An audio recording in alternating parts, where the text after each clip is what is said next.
Karibu katika kipindi cha Mohamed Talk. Simulizi ya leo inasema kupanga vikosi bora vya kijeshi barani Afrika, mchakato unaozingatia vigezo vingi vile vya bajeti, ulinzi, idadi ya wanajeshi, teknolojia ya silaha, ndege za vita, vifaru na kadhalika, na uzoefu wa kivita. Je, mujibu wa takwimu za Global Firepower 2024-2025, hapa kuna uchambuzi wa kina wa mataifa yanayoongoza kijeshi barani Afrika, yakiwa yamegawanywa katika makundi kulingana na uwezo wao.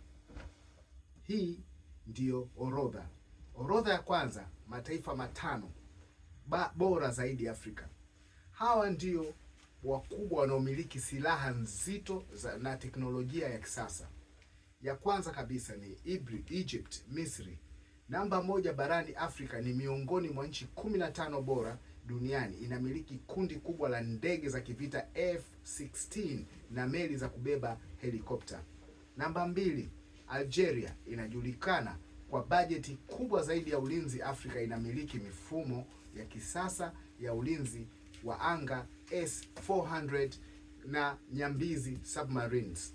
Namba tatu, Afrika Kusini inaongoza kwa teknolojia ya kiasili. Wanatengeneza vifaru vyao Ratel na helikopta za kivita Ruvals. Namba 4, Nigeria, kikosi chenye uzoefu mkubwa wa vita vya ardhini kutokana na mapambano dhidi ya Boko Haram na wanajeshi wakubwa la anga la nchi kavu. Namba 5, Ethiopia hujulikana kwa jeshi lenye nidhamu na uzoefu wa vita vya mlimani na matumizi ya makubwa ya drones za kivita. Tukija kwenye orodha ya mataifa yanayofuata, nafasi 6 mpaka ya 30. Mataifa haya yana vikosi imara vinavyoweza kulinda mipaka na kushiriki operesheni za kimataifa. Nafasi ya 6 katika nchi ni Morocco. Sifa kuu ya Morocco ni ndege za kisasa F-16, intelijensia ya satellite. Namba 7, Angola. Sifa zake kuu Angola ni jeshi lenye nguvu ya anga na nchi kavu. Namba 8, Tunisia, sifa zake kuu ni vikosi maalum special force bora zaidi mijini. Namba 9 inaenda Sudan. Sifa zake kuu ni pamoja na migogoro, wanajeshi yenye uzoefu wa miongo kadhaa.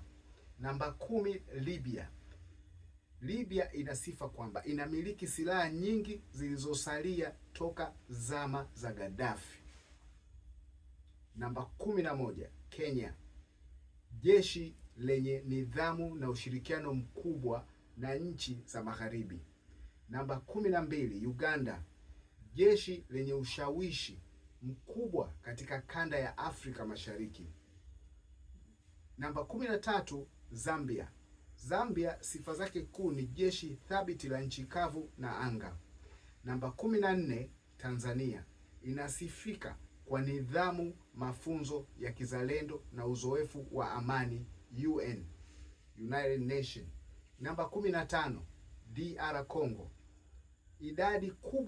sifa zake kuu, idadi kubwa ya askari, lakini wanakabiliwa na changamoto za vifaa. Namba 16, Zimbabwe, jeshi lake ni imara la nchi kavu lenye historia ya mapambano. Namba 17, Mali, wameongeza nguvu kupitia vifaa vipya toka Urusi, Wagner Corps. Namba 18, Burkina Faso, wanajenga jeshi imara kupitia vikosi vya kujitolea VDP. Namba 19, Senegal, sifa zake kuu ni jeshi lenye uweledi na nidhamu ya hali ya juu Afrika Magharibi. Namba 20, tunaenda wanajenga upya jeshi la anga nchi kavu baada ya migogoro. Namba 21 mpaka 30, kuna Ghana, kuna Chad, kuna Cameroon, kuna South Sudan, kuna Niger, kuna Mozambique, Mauritania, Namibia Botswana na Madagascar. Orodha ya mataifa mengine nafasi 31 mpaka 60. Kumbuka kwamba Afrika ina nchi 54 zinatambuliwa na Umoja wa Mataifa. Hivyo nafasi ya chini zinazojumuisha chini ndogo na zenye bajeti ndogo ya ulinzi, nafasi ya kuanzia 31 mpaka 45. Eritrea, Gabon, Rwanda. Ingawa ni ndogo, Rwanda inasifika kwa ufanisi mkubwa. Congo Brazzaville, Togo, Somalia, Benin, Sierra Leone, Burundi, Guinea, Central African Republic, Lesotho, Liberia na Gambia, Djibouti. Nafasi 46 mpaka 60. Equatorial Guinea, Eswatini, Seychelles, Cape Verde, Comoros, Guinea Bissau na Mauritius na mataifa mengine mengi madogo madogo ya visiwani. Maeneo matatu ya kuzingatia katika siasa za kijeshi Afrika. Vikosi maalum, yani special forces. Rwanda, Misri na Afrika Kusini zinaongoza kwa kuwa na makomando wenye mafunzo makali zaidi. Namba 2, drones za kivita, UAVs. Ethiopia na Morocco zimekuwa viongozi katika kutumia drones kubadilisha matokeo ya kivita ya vita vya nchi kavu. Namba 3, ulinzi wa amani, peacekeeping. Tanzania, Rwanda na Ethiopia ndizo nchi zinazotoa wanajeshi wake wengi zaidi na wenye nidhamu katika operesheni za Umoja wa Mataifa na Umoja wa Afrika AU.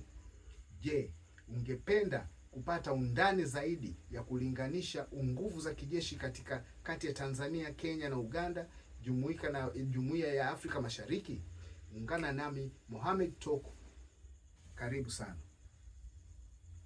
Katika kanda ya Afrika Mashariki, ushindani wa kijeshi wa kivita wa kijeshi ni wa kuvutia sana. Mataifa haya matatu, Tanzania, Kenya na Uganda, yana mifumo tofauti ya kijeshi kulingana na historia yao, vipaumbele vya usalama na mahusiano ya kimataifa. Hapa kuna uangalifu wa kina kulingana na vigezo vikuu vya nguvu za kijeshi. Ya kwanza, nguvu ya jumla na nafasi, global firepower. Kwa ujumla mataifa haya hupishana kidogo kwenye nafasi, lakini kila mmoja lina nguvu ya kipekee. Especially kipengele cha kwanza, nafasi ya Afrika takriban Tanzania 14, Kenya nafasi katika Afrika takriban 11, Uganda 12. Idadi ya wanajeshi Tanzania takriban 30,000, Kenya 24,000 na Uganda takriban 45,000. Tukija kwenye kipengele kingine cha bajeti ya ulinzi, wastani Tanzania ni wastani, Kenya kubwa zaidi, Uganda wastani inakuwa. Tukija katika kipengele cha sifa kuu, Tanzania nidhamu jumlisha ulinzi na wa amani, lakini Kenya teknolojia na intelijensia, lakini Uganda uzoefu wa vita pamoja na idadi. Uchambuzi wa kina kwa kila jeshi. Uchambuzi wa kina kwa kila jeshi. Kenyan Defence Force, KDF. Kenya inasifika kwa kuwa na jeshi lenye fedha nyingi na vifaa vya kisasa. Jeshi la anga KDF ina jeshi la anga lenye nguvu zaidi katika kanda hii, ikiwa na ndege za kivita aina ya F5 Tiger na helikopta za kisasa za mashambulizi toka Marekani. Teknolojia, wana uwekezaji mkubwa katika vifaa vya mawasiliano na ujasusi intelligence. Uzoefu, wamepata uzoefu mkubwa nchini Somalia, AMISOM ATMIS wakipambana na Al-Shabaab. Tanzania, jeshi la wananchi wa Tanzania JWTZ. Tanzania inasifika kwa nidhamu ya hali ya juu na mafunzo ya kizalendo. Nguvu ya nchi kavu, Tanzania ina nguvu kubwa ya vifaru na silaha za ardhini. Mara nyingi silaha zao kutoka Urusi na China kama vile vifaru Type 59G. Ulinzi wa amani. Tanzania ni mshiriki mkuu wa misheni za UN walionyesha uwezo mkubwa nchini Kongo FIB, ambapo walifanikiwa kulishinda kundi la M23 mwaka 2013. Umoja wa Mataifa. Tofauti na majirani zake, jeshi la Tanzania limefanikiwa kubaki mbali na siasa za kikabila, jambo lililofanywa kuwa imara sana ndani. Uganda, People's Defence Force UPDF. Uganda ina jeshi ambalo limekuwa kwenye uwanja wa vita wa karibu miongo minne. Uzoefu wa kivita. UPDF ina askari wenye uzoefu mkubwa zaidi wa kimapigano ya misitu na mijini. Kutokana na operesheni za Somalia, Sudan Kusini na mashariki mwa DRC. Operesheni ya Shujaa. Jeshi la anga wana ndege kali za kivita za Kirusi aina ya Su-30 MK2 ambazo ni miongoni mwa ndege zenye nguvu zaidi barani Afrika. Ushawishi. Jeshi la Uganda lina nguvu kubwa katika maamuzi ya kisiasa ya nchi hiyo. Ulinganifu wa silaha. Mechi ya nguvu. Nguvu ya anga ya Uganda ina ndege kali zaidi za kivita Su-30, lakini Kenya ina idadi kubwa ya mfumo bora wa uratibu wa anga na helikopta nyingi za kisasa. Nguvu ya ardhini. Vifaru. Tanzania na Uganda zina nguvu zaidi hapa kuliko Kenya. Tanzania ina mfumo mzuri wa makombora ya kulinda anga au air defense. Nguvu majini. Kenya na Tanzania zina majeshi ya majini yanayolinda bahari ya Hindi. Kenya imewekeza zaidi kwenye meli za doria za kisasa hivi karibuni. Namba 4, changamoto za hitimisho. Kenya inakabiliwa na tishio la ugaidi Al-Shabaab. Uganda inakabiliwa na changamoto ya usalama mpaka wa DRC ADF. Tanzania imekuwa tulivu ikijikita zaidi katika kulinda mipaka ya kusini Msumbiji, Cabo Delgado na operesheni za kimataifa. Hitimisho. Ukihitaji jeshi la kupigana vita vya muda mrefu msituni, Uganda inaongoza. Ukihitaji jeshi la kisasa lenye teknolojia, Kenya inaongoza. Ukihitaji jeshi la nidhamu lenye nguvu thabiti ya nchi kavu linaloweza kuleta utulivu, Tanzania inaongoza. Karibu sana.